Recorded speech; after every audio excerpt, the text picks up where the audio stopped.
tren con destino Desmontando Bulos. Va a efectuar su parada en Vía 1. Ocio News, un viaje por la información. Bulos, mentiras, falsedades. Sara Martínez los desmonta para ti. No te lo pierdas. Desmontando Bulos con Sara Martínez.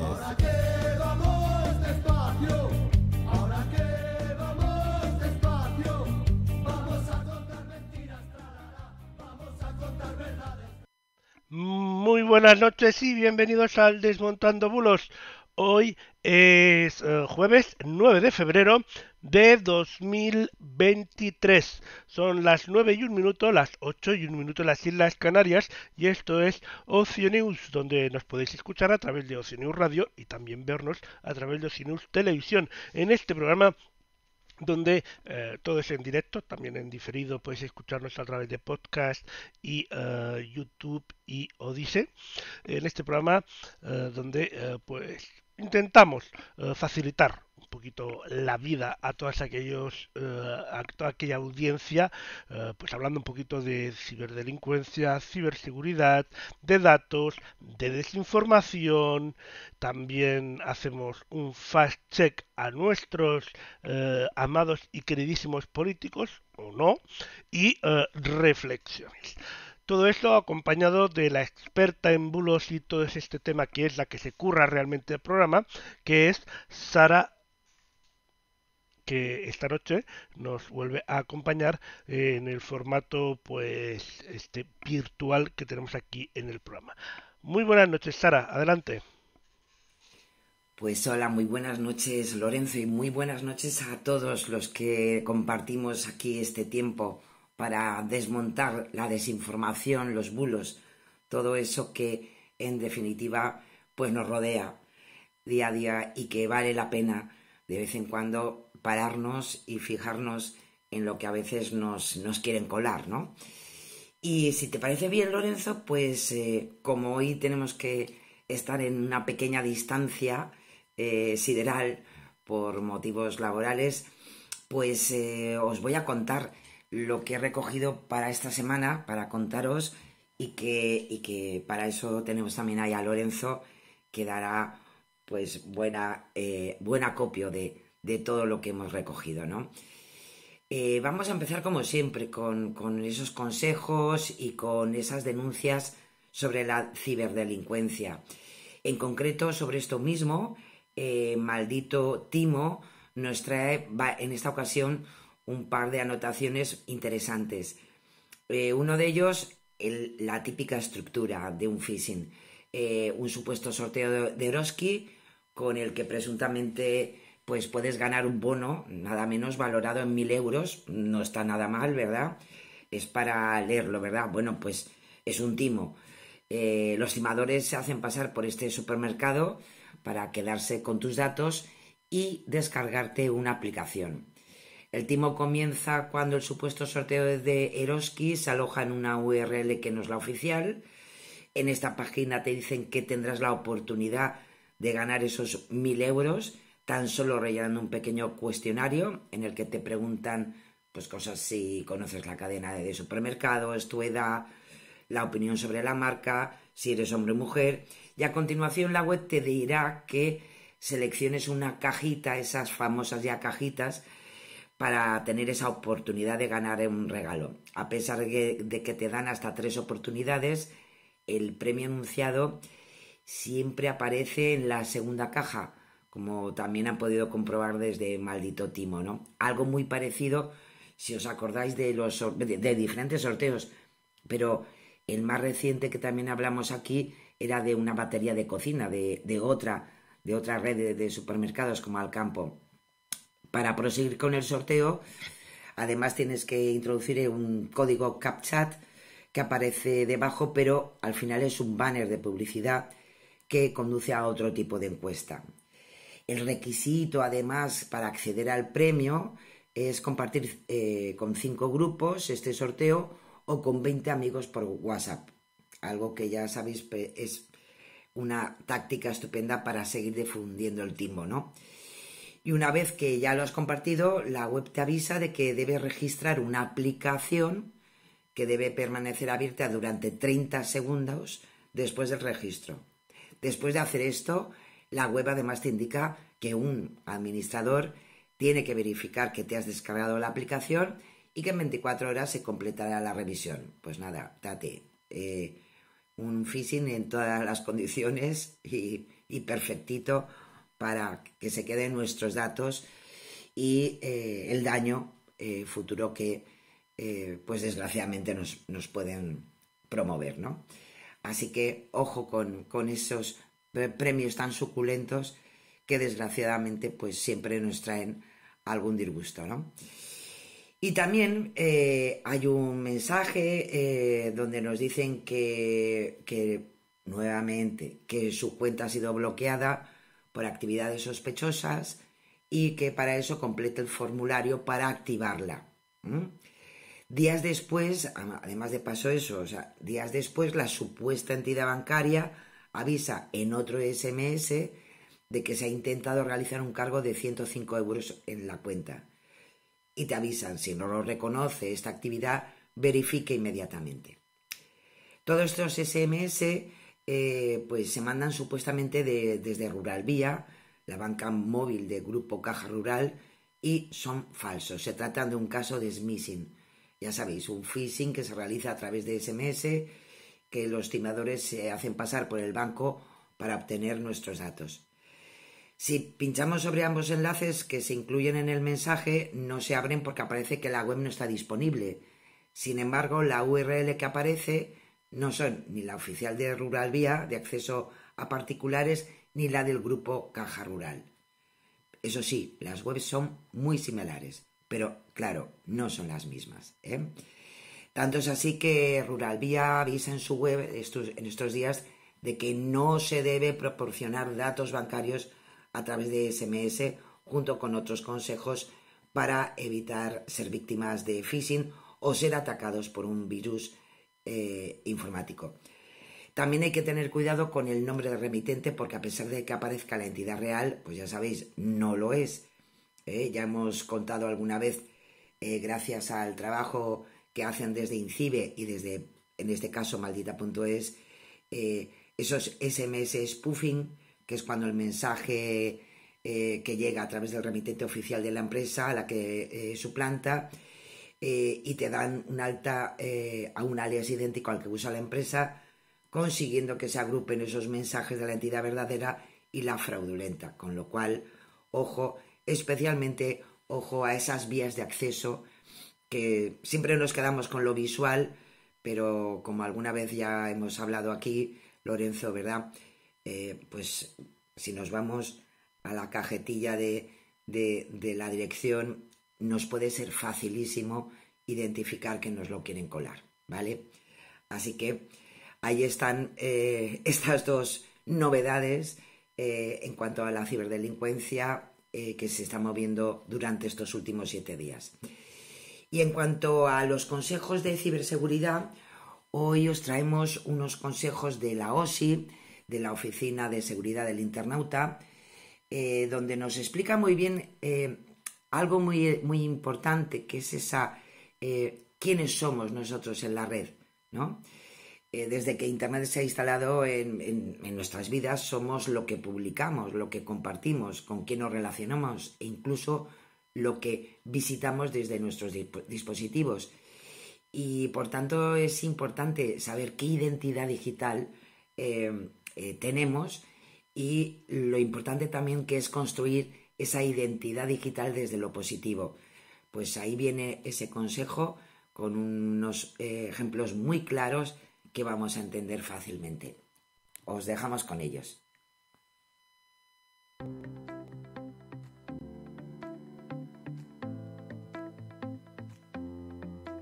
¿Quiénes somos en la red?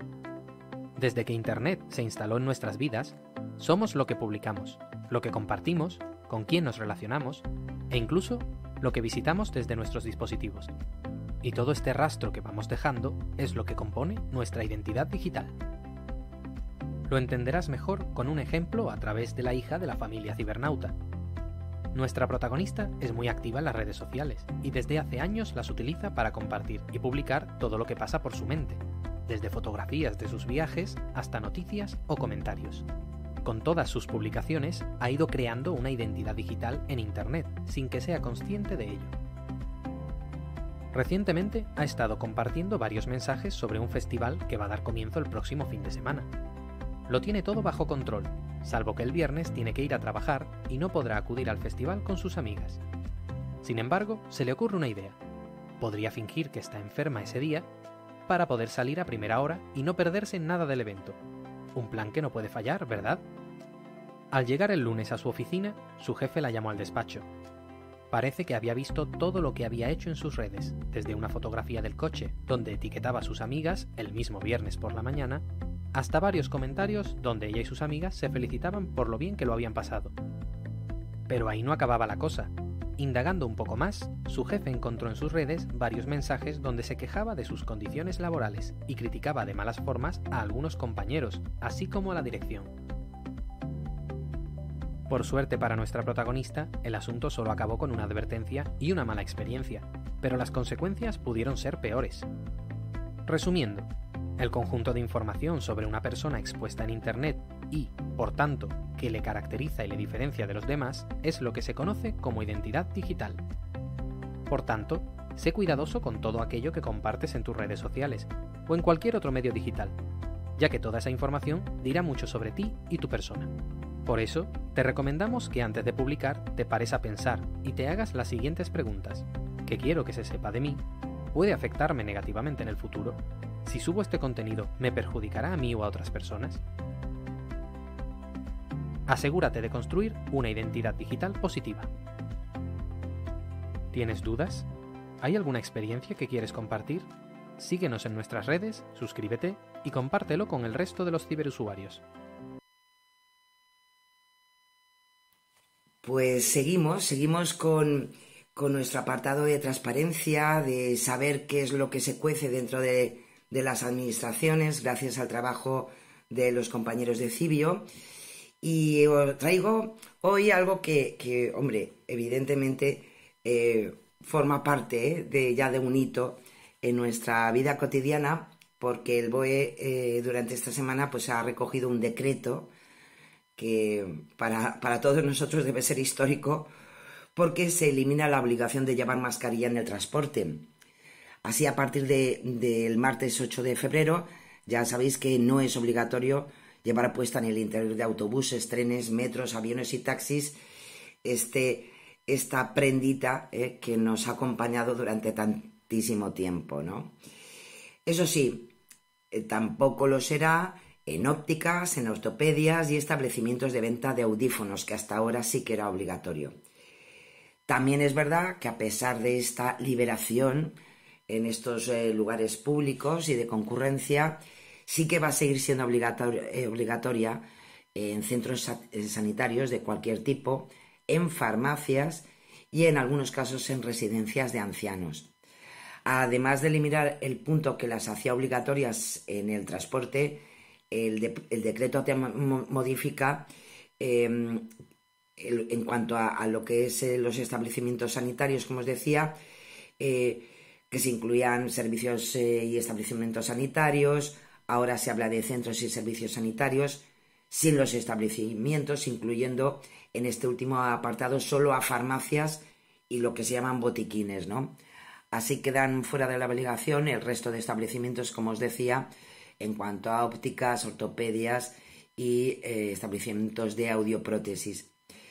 Se mantiene obligatorio, como os decía, en los centros sanitarios y, de hecho, entre las clínicas medias de cualquier especialidad incluye las visitas al psicólogo, psiquiatría, al fisioterapeuta, al podólogo o al dentista, además de la asistencia sanitaria a domicilio o a los locales de análisis clínicos.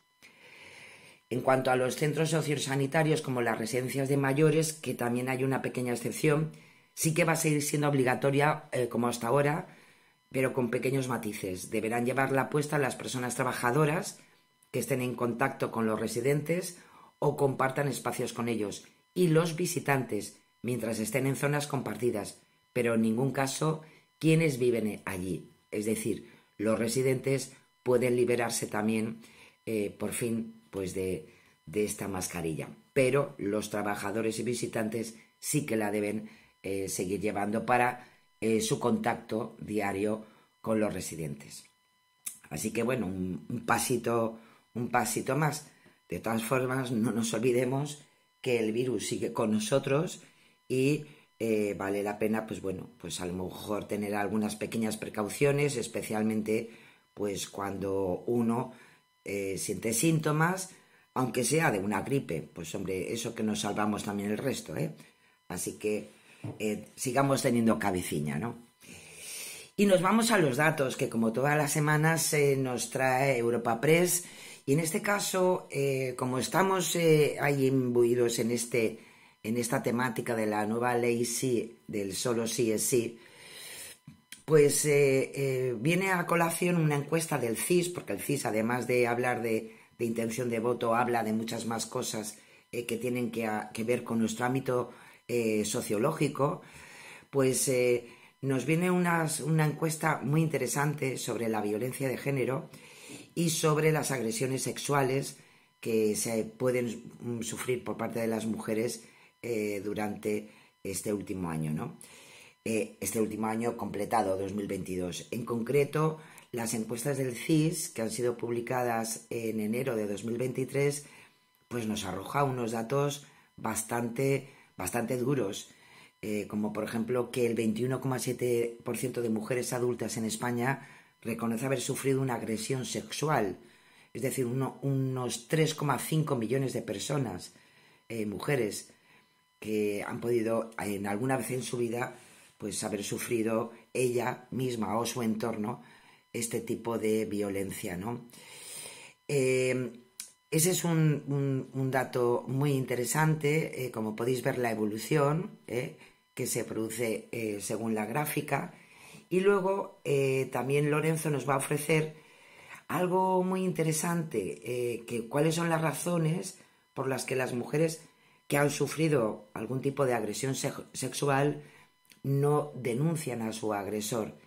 Y como podéis ver ahí en los datos, pues llama muchísimo la atención que el mayoritario, nada menos que el 45,1%, es por miedo al agresor. Están a la par por vergüenza o por miedo a que no la crean, que están en el 14 y 15%, por los procesos judiciales, que producen un efecto o un desgaste emocional, pues un 5%, por miedo a ser considerada culpable de lo sucedido, casi otro 5%, no consideran la agresión como algo grave, que a mí sí que esto me parece tremendo, un 4,7%, por todos o varios motivos, al final, pues también hay un 3%, y luego ya motivaciones mucho más minoritarias, ¿no?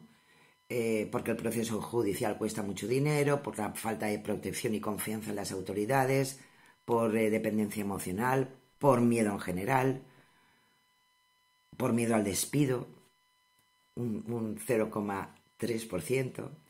Y bueno, llama la importancia de que por falta de información no hay ninguna de estas mujeres que hayan podido sufrir una agresión sexual tengan como motivación no denunciar a su agresor, cosa que por otra parte, pues bueno, pues por lo menos, aunque de alguna manera vemos que si hay estas motivaciones por miedo al agresor como mayoritarias, por miedo o por vergüenza, pues a lo mejor también es verdad que aunque no nos demos cuenta, pues sí que a lo mejor es una falta de información, aunque no la veamos personalmente así, porque la información sobre estas situaciones nos debería liberar de ese miedo al agresor, de esa vergüenza o ese miedo a que no te crean, ¿no? Así que creo que es interesante darnos cuenta de estos datos que en definitiva reflejan parte de nuestra propia actualidad y de lo que pensamos y de lo que tenemos en mente la sociedad española para poder entender un poco cómo podemos mejorar toda esta lacra que al final, en definitiva, nos rodea en el día a día. Así que ojalá poco a poco podamos llegar a acuerdos que nos lleven a una mejor manera de vivir y de respetarnos unos a otros, ¿no? Pero bueno, ahí lo dejamos. Nosotros por lo menos damos la información, vemos los tips sociológicos y bueno, cada uno ya pues pensaremos lo que creamos mejor, ¿no? Y si te parece, Lorenzo, pues nos vamos a lo que es la desinformación, los bulos que durante esta semana han circulado y que nosotros hemos recopilado porque nos parecen más interesantes. De la mano de Maldito Bulo, os traigo además estos días, cómo no, después de desgraciadamente el gran terremoto que ha sacudido Turquía y Siria el pasado 6 de febrero, con unas imágenes espeluznantes de todo tipo, desde personas que se han podido salvar, de personas que desgraciadamente pues siguen al lado de esos edificios derruidos, buscando a sus seres queridos, a sus familiares. Y cómo no, ya sabemos que ante situaciones así, pues la red de internet pues también se mueve de mala manera y nos ofrecen y hacemos virales sin darnos cuenta imágenes e informaciones que no tienen nada que ver con la realidad. Uno de ellos es el que os estará mostrando en este momento Lorenzo, donde es un vídeo grabado dentro de un edificio que se difunde como si se tratara de este seísmo y que señala que esta construcción aguantó este terremoto y te pone directamente terremoto en Turquía cuando un edificio está bien hecho, se nota. Bueno, pues hay que decir que a través de una búsqueda inversa de Google se puede observar que estas imágenes no guardan relación con Turquía, sino que fueron grabadas durante el terremoto de Japón de 2011, en concreto en el aeropuerto de Sendai, situado al noreste del país. Según se puede ver, como recoge al Nippon News, Network y Clarín. El aeropuerto se abrió parcialmente un mes después de ese terremoto y por tanto pues está muy alejado en tiempo y en lugar de lo ocurrido desgraciadamente este 6 de febrero. También otro vídeo que supuestamente se ve una fachada de un edificio que se desmorona tras el terremoto y que ha sufrido, como os decía, Turquía y Siria, que ha superado los 2 millones de visualizaciones, que no es poca cosa, para al final pues darnos cuenta de que es un bulo, porque con una búsqueda inversa se observa que fueron también imágenes grabadas en Japón en el terremoto de 2016 y por tanto pues no guardan relación con el seísmo ocurrido en esta semana. El incidente tuvo lugar en Tama, en Tokio, y la zona se encuentra en obras, como se puede observar hasta por unas capturas de Google Maps, que actualmente lo podemos ver así. Así que nada que ver con la realidad, nada que ver con Turquía, nada que ver con Siria, a pesar de pues haber conseguido 2 millones de visualizaciones.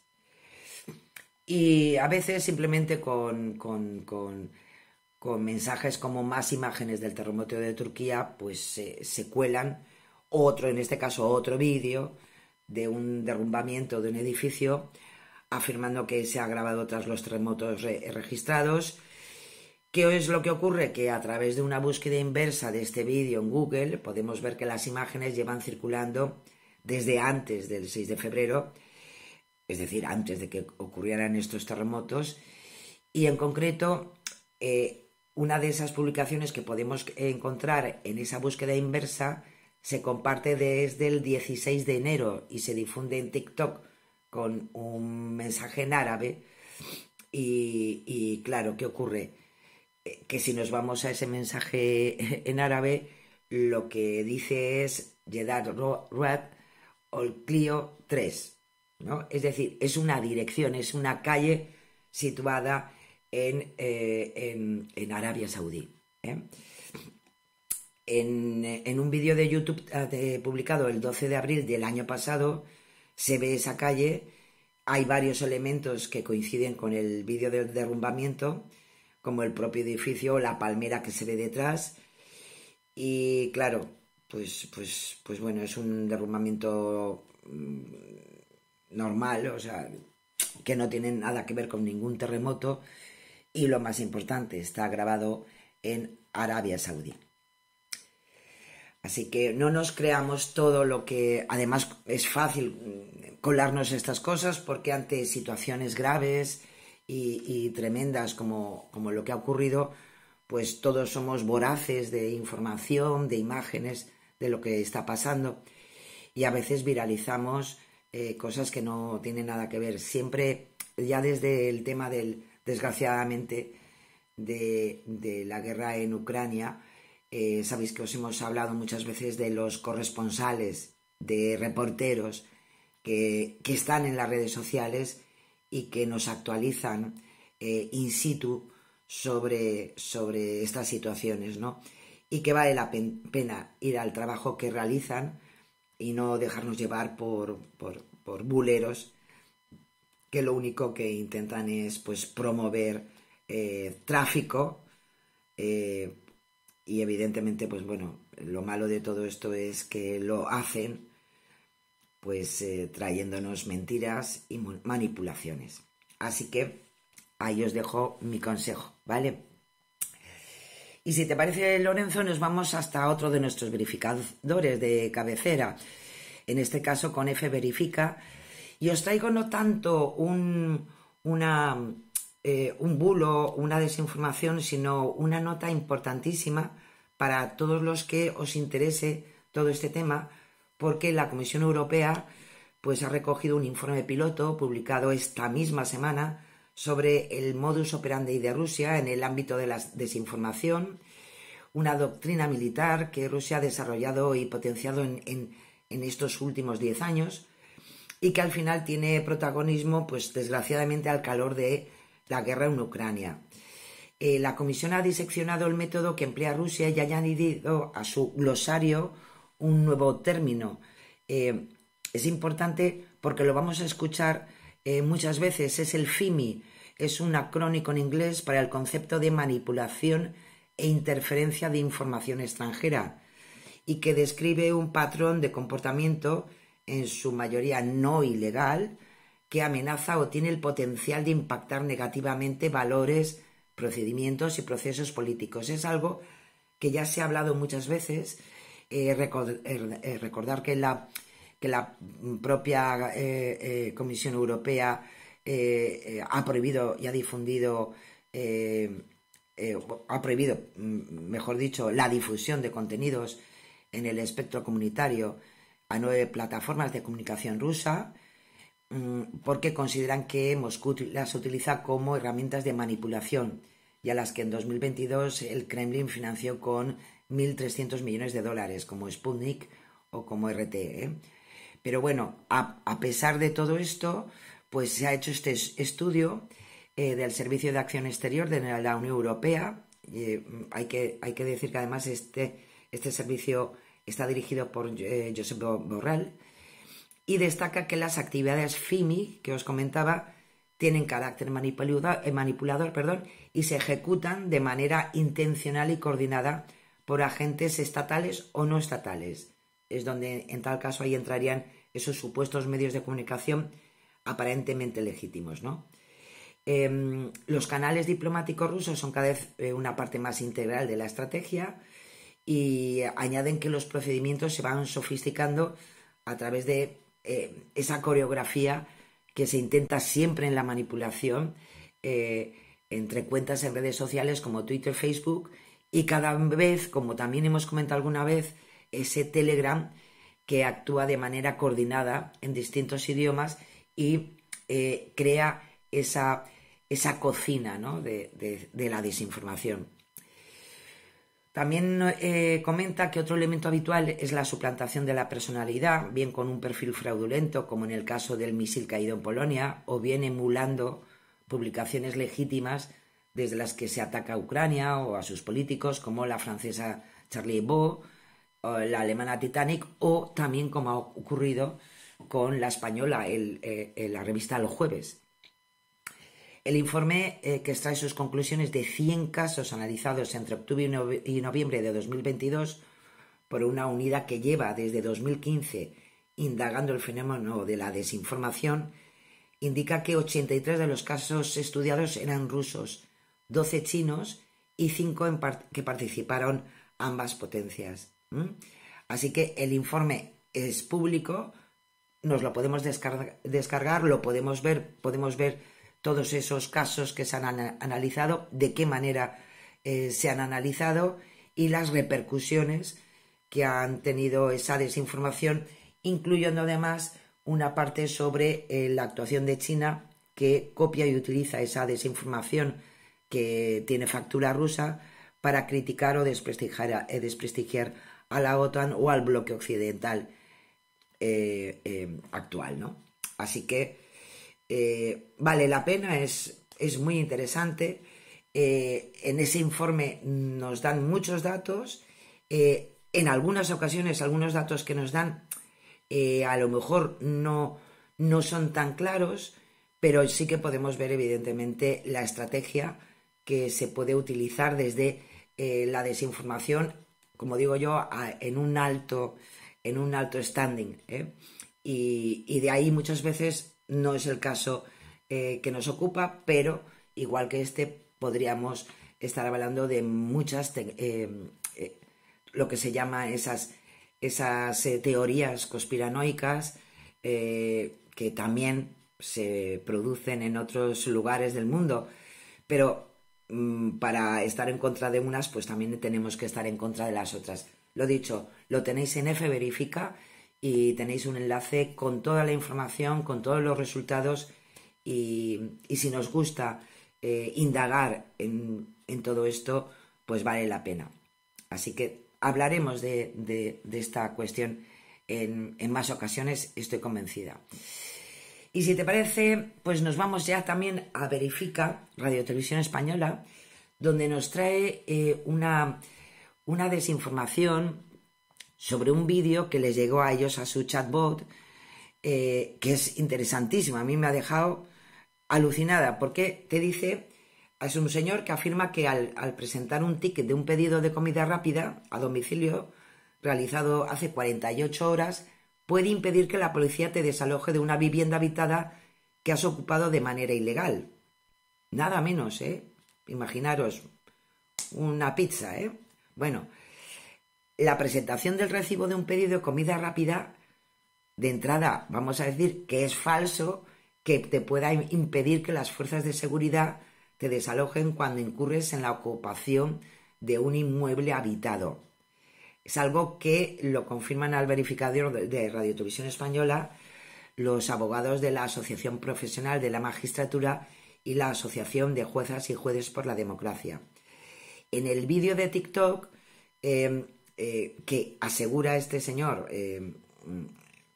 y llega a decir que en España un ticket de Telepizza vale más que la escritura de tu propia casa, una grabación que, por cierto, ha tenido más de 20.500 visualizaciones, pues te explica todo el proceso, de lo que tienes que hacer, de lo que tienes que presentar y en fin.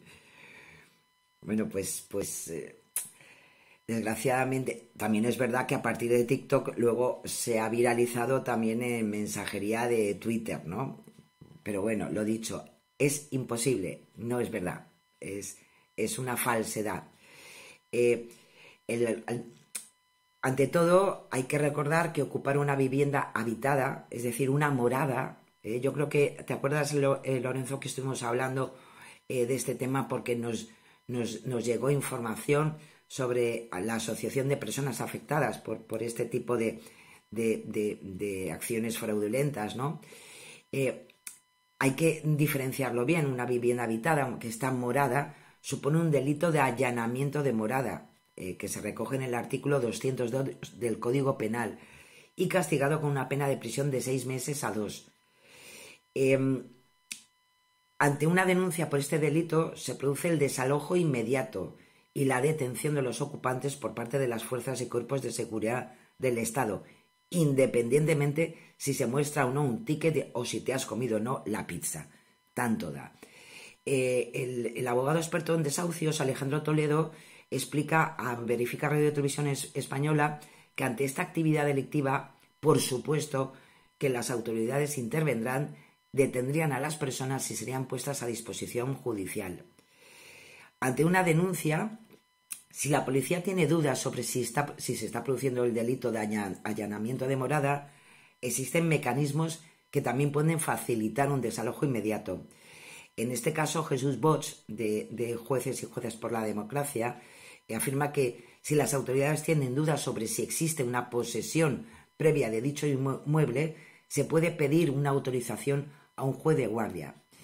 Y si hay un informe de la Guardia Civil o de la policía que dice que hay unos legítimos propietarios y que hay personas que están dentro sin aportar ningún tipo de justificación jurídica de por qué están en el inmueble, el juez de guardia autorizará el desalojo inmediato.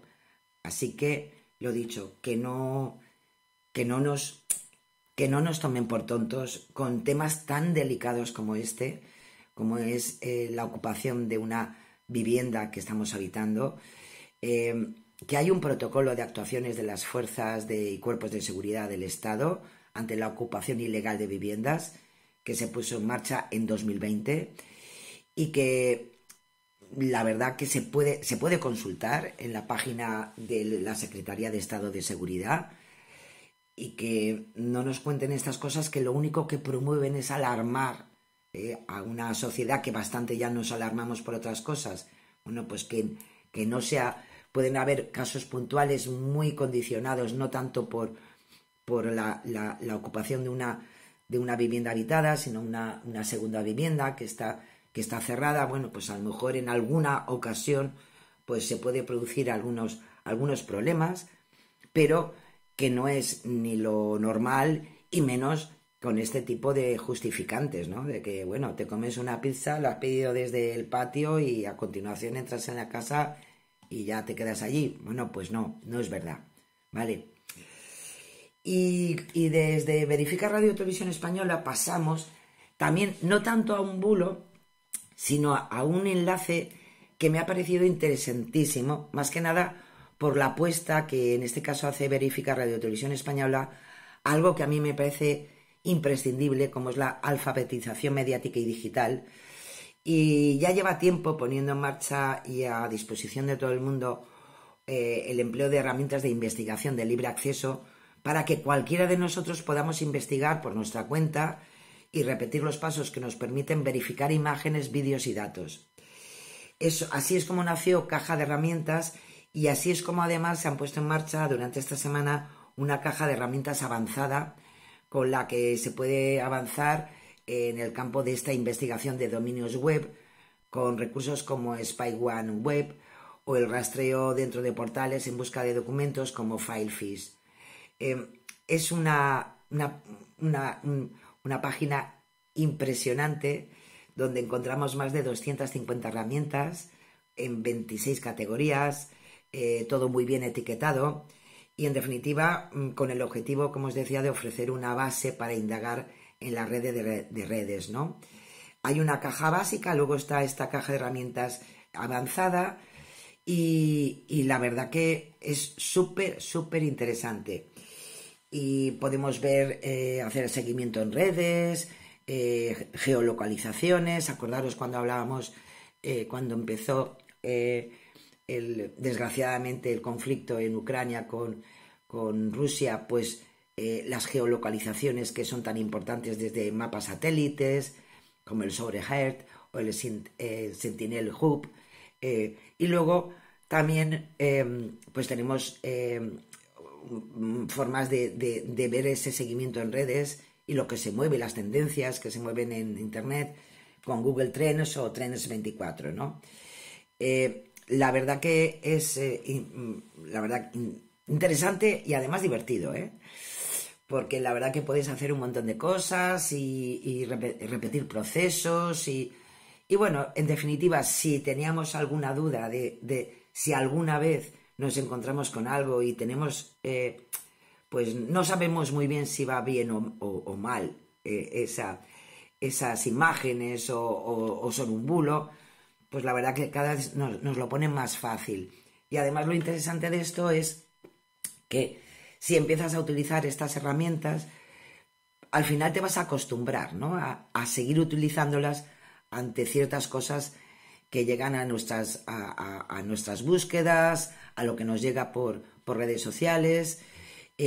Hay también un apartado de redes sociales, por cierto, donde hay herramientas de archivo para Instagram, para Facebook, para Twitter, donde agrupan análisis de redes como Botometer, o también para Facebook pues está Graph Tips, o para Instagram el storysave.net, que también nos da muchas fórmulas y muchas maneras de saber lo que tenemos por ahí, ¿no? En fin, un abanico de posibilidades que además nunca vas a utilizar lo mismo, porque cada vez te llegarán cosas diferentes. Y yo os invito de verdad a que las utilicéis. Son gratuitas, es una página donde te puedes divertir muchísimo y lo más importante, aprendemos en esa alfabetización que necesitamos todos día a día para comprender lo que tenemos entre manos.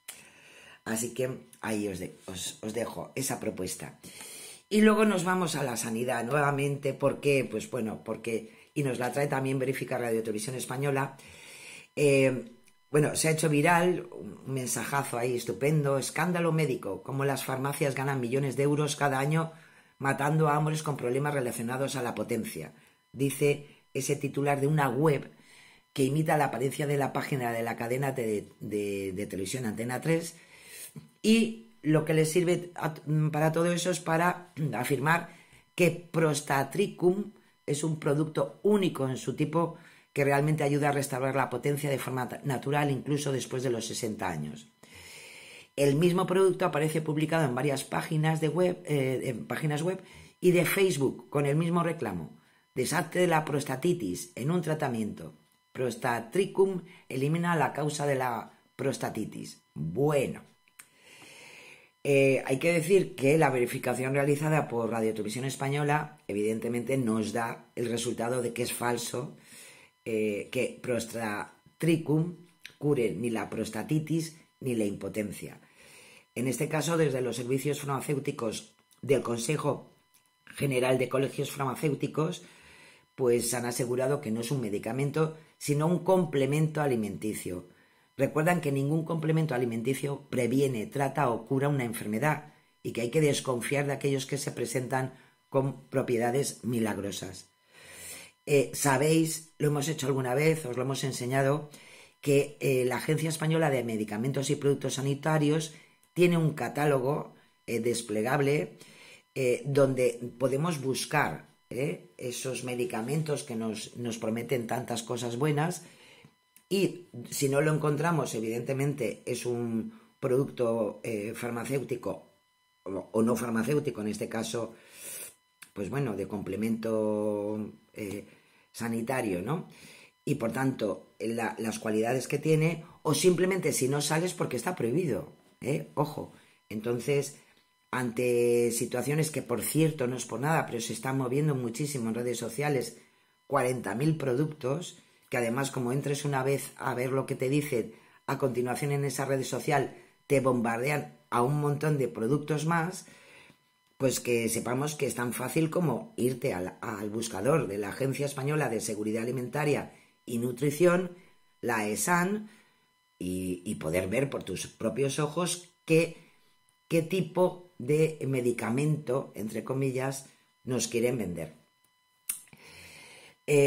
Además, de alguna manera es algo que todavía pues, es todavía peor para promover que es un contenido falso, porque la página que se consulta este producto pues suplanta la imagen de la cadena de televisión de Antena 3 y además utiliza la imagen de personajes famosos sin su consentimiento, atribuyéndole declaraciones que no han realizado, evidentemente.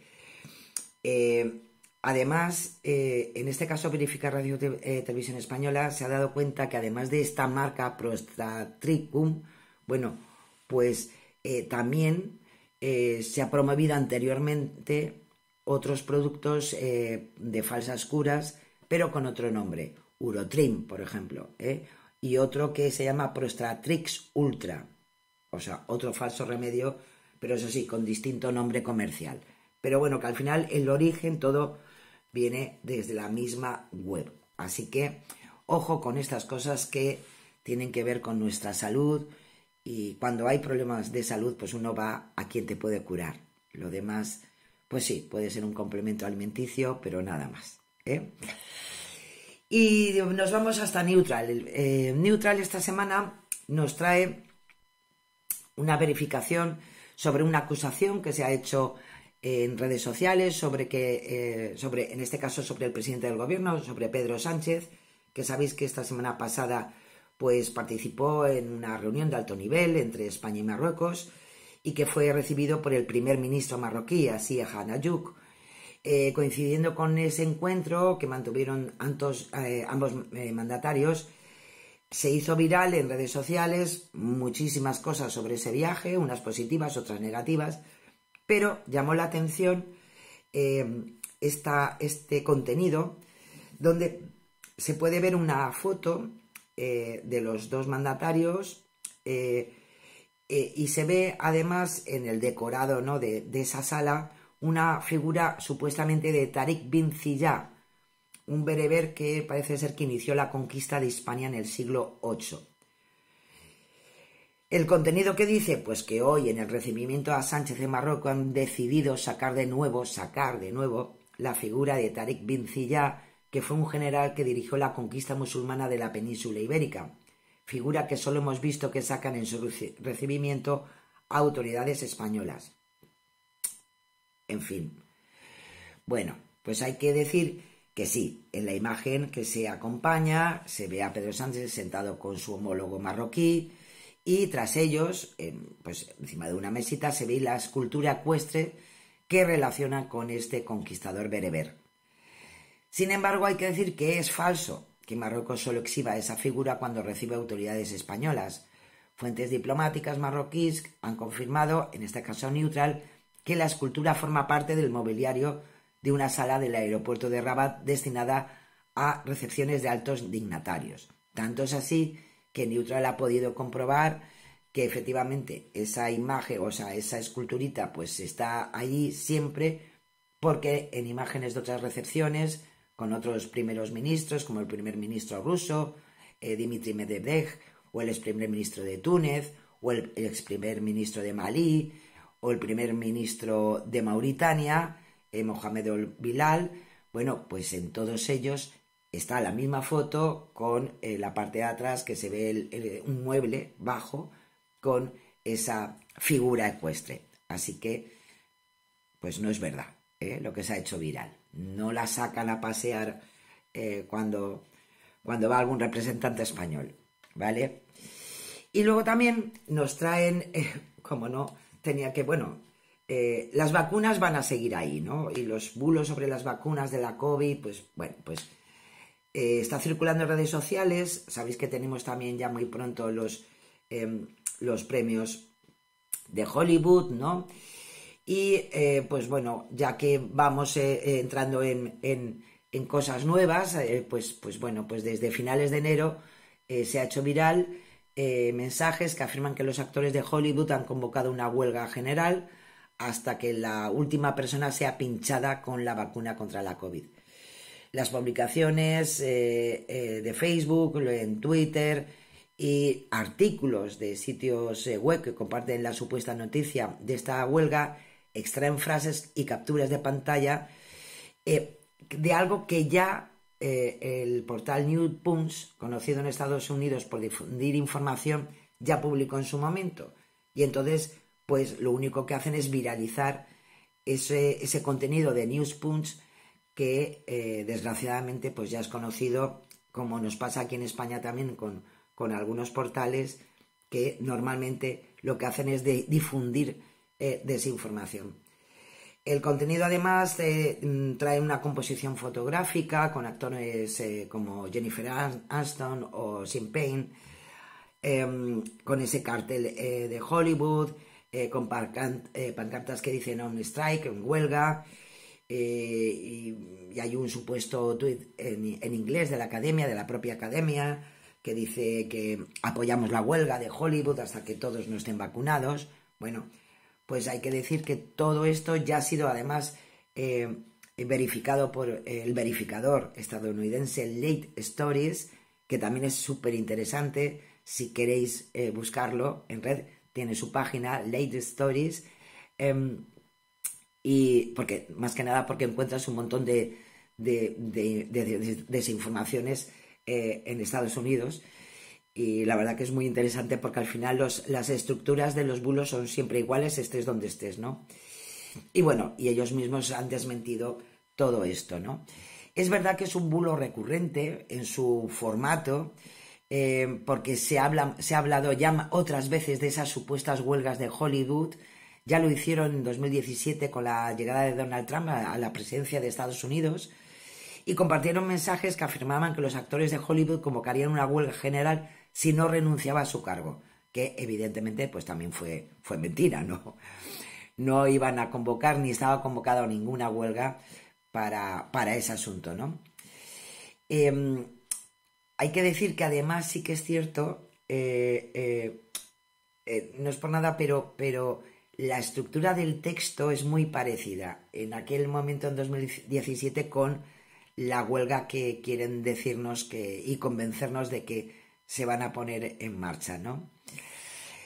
Eso sí, hay que decir, para que tengamos toda la información, porque habrá gente que seguirá pensando que ha leído algo que es cierto, que no hay ningún registro de que se haya convocado una huelga en Hollywood por las vacunas, pero sí que es verdad que el Sindicato de Actores de Cine, la SAG, se ha manifestado recientemente a favor de que la vacunación contra la COVID debería ser obligatoria para acceder a los sets de grabación, que es muy diferente, tanto es así que en concreto un 67% de los miembros del sindicato consideran que esta vacunación debería ser obligatoria, más que nada por el trabajo que realizan en esos sets y bueno, y por la coyuntura que se puede provocar si aparece alguien con COVID-19 y por tanto pues la posibilidad de que pueda contagiar a los demás.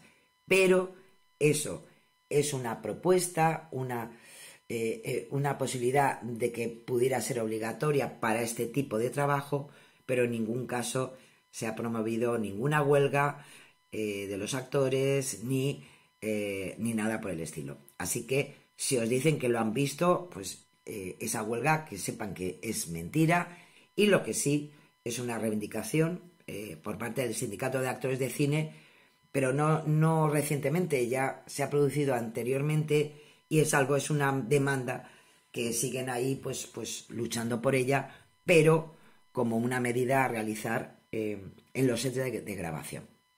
¿Vale? Y bueno, y nos vamos al fact-checking, Lorenzo, nos vamos con nuestros políticos, pues ya sabéis, hay semanas que están más habladores, otras semanas menos, deben ir cogiendo algunos días de descanso, para más que nada por lo que les viene encima, ¿no? Y vamos a empezar con Alberto Núñez Feijóo, el representante del Partido Popular, el candidato a las próximas elecciones generales, el representante de la oposición. Bueno, pues con todos estos cargos, Alberto Núñez Feijóo pues ha vuelto a sacar los datos de inflación para atacar al ejecutivo de Sánchez. Lo hizo en la presentación del candidato a la alcaldía de Alcantarilla, en Murcia, y dijo que la inflación de verdad, la que nota la hipoteca, las viviendas, los recibos de la luz, la compra, esa está en el 7,5%, que es 2 puntos más que la media europea. Eso es lo que aseguró Feijóo. Esta cifra que comparte coincide con el indicador adelantado de la inflación subyacente de enero de 2023, que todos ya sabemos, y que se recoge en el Instituto Nacional de Estadística, en el INE, y que sabemos que se situó en el 7,5. Acordaros que al final sabemos, por narices tenemos que saber de cosas, de un poco de economía, ¿no? Bueno, pues acordarnos de que ese indicador de esa inflación subyacente sobre ese IPC es eso, el IPC, pero que se descuenta los alimentos no elaborados y los productos energéticos. Claro, para poder comparar esta cifra con el resto de países europeos hay que consultar los datos de la Oficina de Estadística Europea, Eurostat. Sin embargo, hay que decir que aún no tienen los datos comparativos para el mes de enero, sino que los últimos datos actualizados son de diciembre de 2022, cosa que ya entonces Feijóo está comparando unos datos en España con otros datos que todavía no se saben, con lo cual ya la comparación puede ser un poco extraña, ¿no? En el caso de que Feijóo se refiriera al IPC general, los datos tampoco pueden avalar, ¿no?, esa afirmación. Mientras que España registró una inflación del 5,5 en diciembre, la Unión Europea alcanzó el 10,4. Desde Neutral, evidentemente, se han preguntado al gabinete de prensa del PP por estas declaraciones de Feijóo, pero por el momento, pues, como era de esperar, no han obtenido respuesta. En este sentido, los datos de Eurostat que miden este indicador calcularon que la inflación subyacente de España en diciembre del 22, que son los datos disponibles, fue del 6,7, pero pese a lo que afirmó el líder de los populares, no está a 2 puntos más que la media europea. La inflación subyacente total de la Unión Europea fue en ese mismo mes del 8,1, es decir, un poquito más por encima de lo que fue la española, del 6,7. Por tanto, no podrían avalar esa afirmación que ha hecho Feijóo en Murcia. Así que, pues hombre, a la espera de que, además de Feijóo, los demás también sepamos los datos de enero del resto de los países de la Unión Europea, pues tenemos que decir que es mentira la comparación que hizo, ¿no? Es lo que hay. En fin. Y nos vamos con Jorge Buxadé, del partido Vox. Evidentemente, vamos a ver, todos y todos sabemos que todos han entrado en precampaña, Vox también, y era lógico también que pues, Vox, que en este momento está gobernando en coalición con el PP en Castilla y León, pues evidentemente están intentando vender una buena gestión de lo que se está realizando allí en esta comunidad autónoma. Y en concreto, Jorge Buxadé, dijo que se cerró el año 2022 con la noticia de que Castilla y León es la región con menos paro en toda España. Lo dijo en una rueda de prensa semanal, que normalmente ahora tenemos todas las semanas al portavoz, ¿no?, de Vox, ¿no?, con sus informaciones respecto al ámbito político.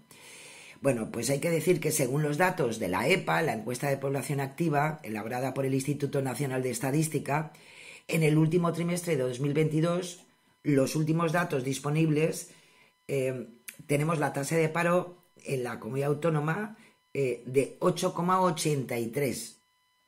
Bueno, la verdad que no está mal, ¿no?, en Castilla y León. Bueno, ¿qué ocurre? Sin embargo, hay 2 comunidades con una cifra más baja, País Vasco y La Rioja, con lo cual ya de entrada Castilla y León no es la región con menos paro en toda España. Además, según los datos del Servicio Público de Empleo Estatal, el SEPE, en términos relativos, pues hubo 10 comunidades donde la reducción del número de parados fue menor a cierre de 2022. Neutral también se ha puesto en contacto, evidentemente, con el gabinete de prensa de Vox para saber de dónde saca esos datos esa afirmación de Buxadé, pero por el momento pues tampoco, no han tenido respuesta, ¿no? Si se comparan las tasas de paro, por si acaso, ya no del último mes, sino del cuarto trimestre en diferentes años, se observa también que en 2020 Castilla y León ocupó también esa tercera posición detrás del País Vasco y La Rioja, y por tanto posiblemente es una coyuntura laboral que se produce normalmente, ¿no?, en diferentes años. Y claro, en ese aspecto pues tampoco, en ese periodo pues tampoco se puede poner la la alegría y la medallita Vox porque no estaba en el Ejecutivo Autonómico. Así que pensamos que con esas afirmaciones, no informaciones, afirmaciones sobre que el año 2022 Castilla y León fue la región con menos paro en toda España, pues no es verdad.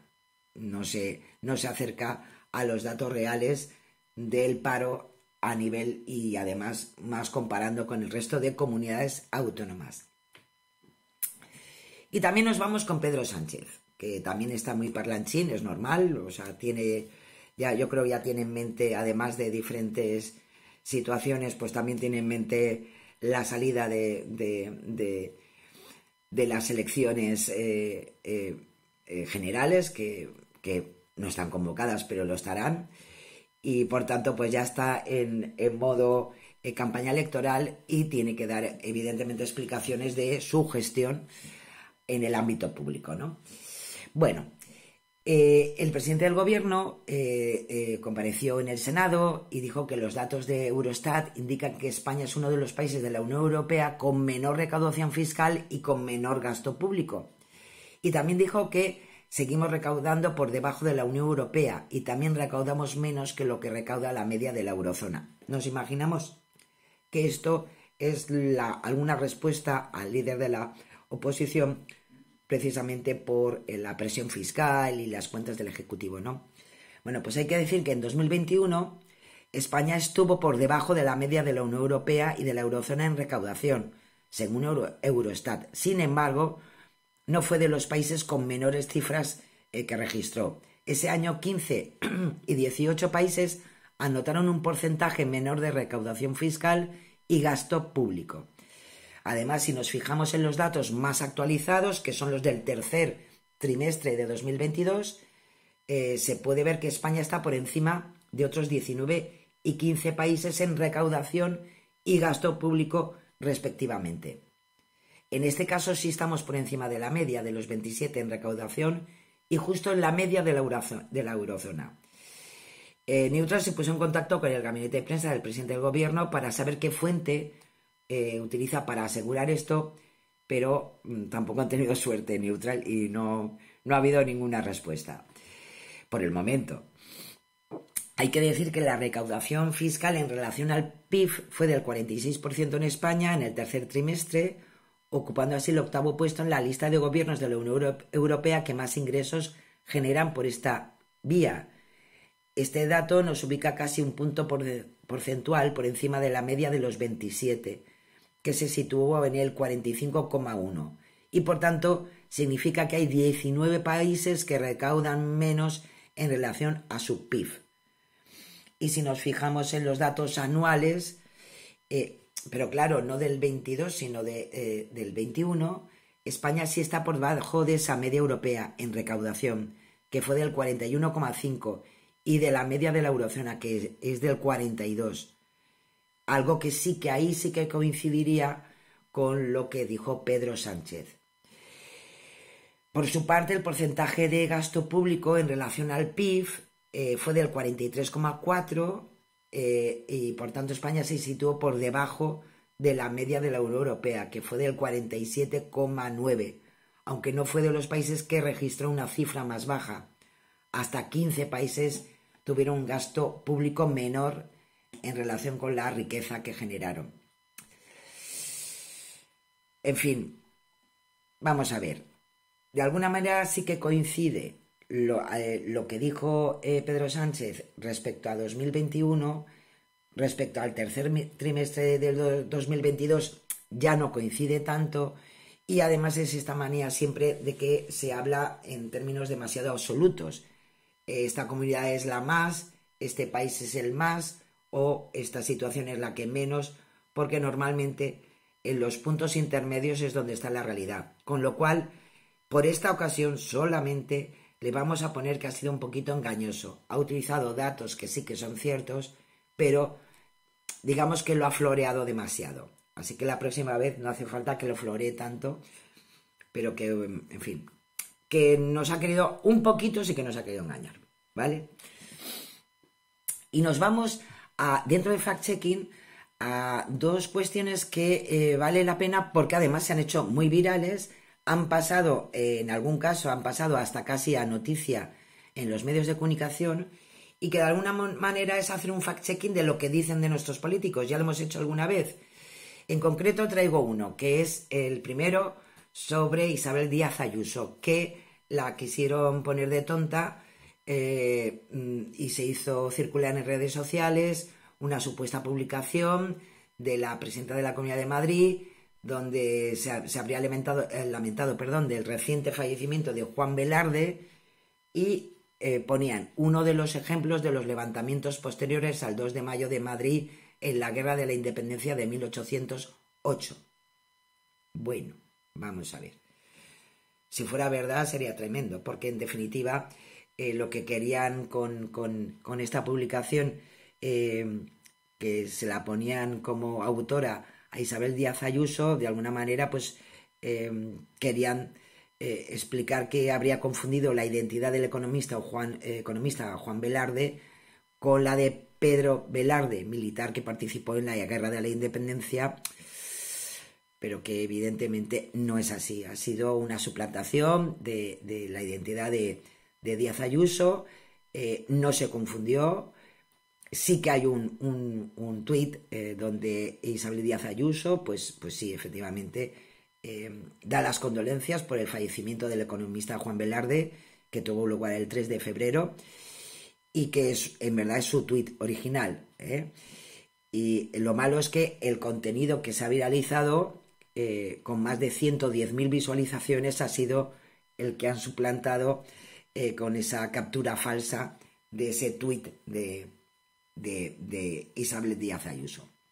Así que lo dicho, Isabel Díaz Ayuso en esta ocasión no se ha confundido de nadie, posiblemente porque también es verdad que Twitter, no creo, como el resto de políticos, no creo que sean los que ellos personalmente utilicen sus redes sociales, ¿no? Y luego también sabéis que hoy precisamente se llevaba a aprobación la nueva ley de protección de los derechos y el bienestar animal.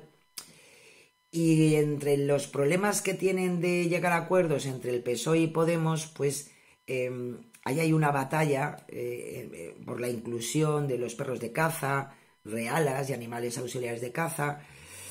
Entonces, bueno, pues se ha movido en redes sociales y también en una página de internet un vídeo que critica esa enmienda presentada por el PSOE que quería excluir a estos perros de caza.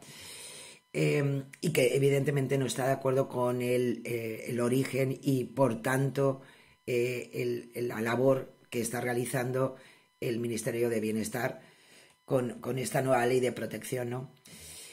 Es verdad que una ONG, Anima Naturalis, sacó un vídeo denunciando esta enmienda del Partido Socialista, de alguna manera pues que todos los perros son iguales, son perros y necesitan por tanto las mismas garantías, sean de caza o no.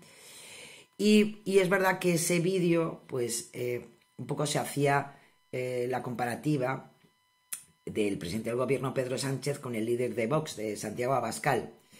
¿Qué ocurre? Se hizo viral evidentemente sabían que se iba a hacer viral una comparativa así, pero es verdad que algunos miembros de Unidas Podemos, como el Lilith Bestringe y algún que otro también secretario, pues compartieron este vídeo de la ONG Anima Naturalis, que no es de Podemos, no lo ha hecho ni lo ha promocionado Unidas Podemos.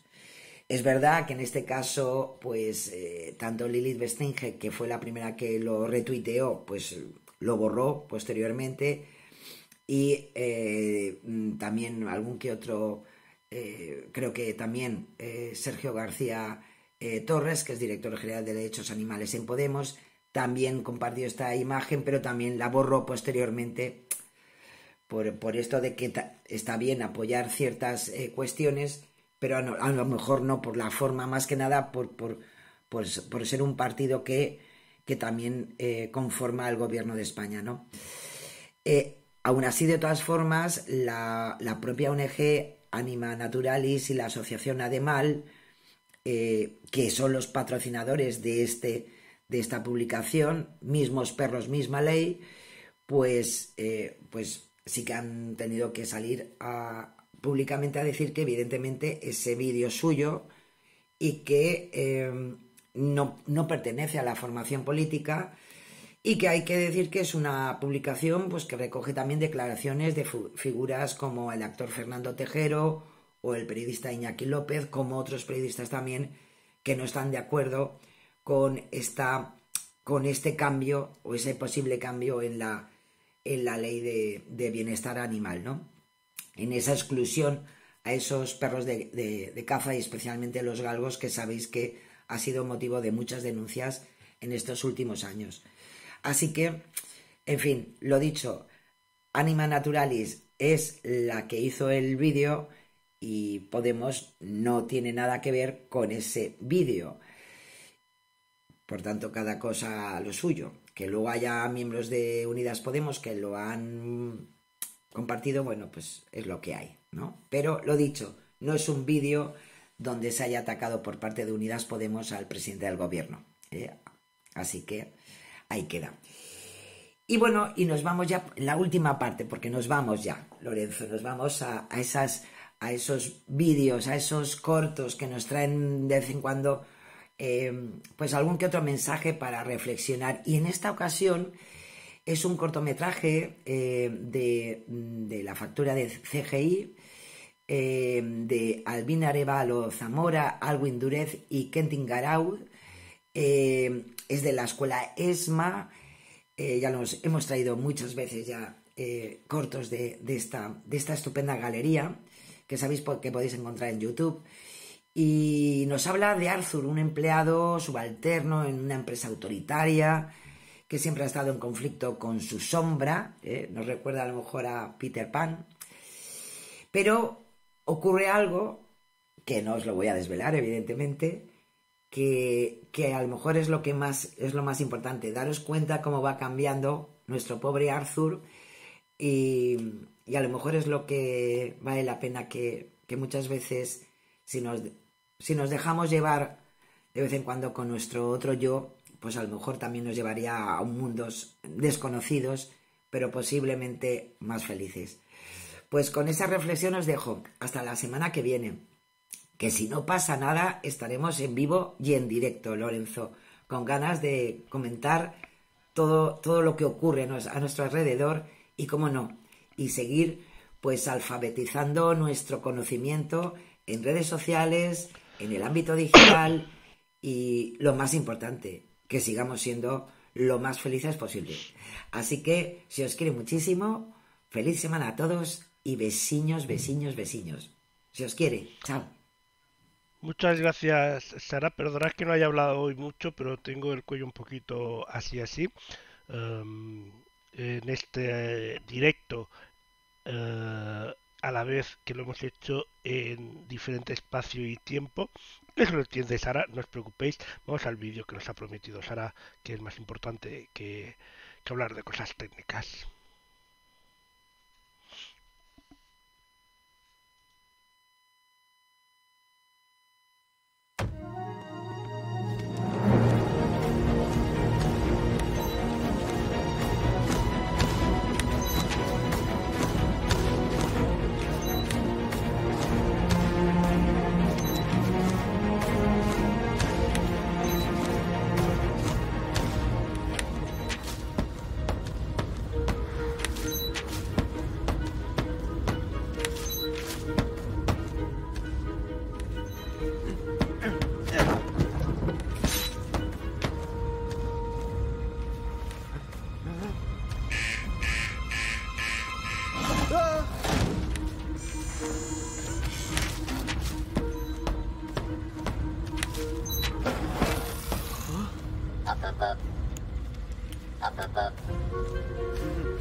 Bueno, y con esto llegamos al final del Desmontando Bulos de hoy, jueves 9 de febrero de 2023.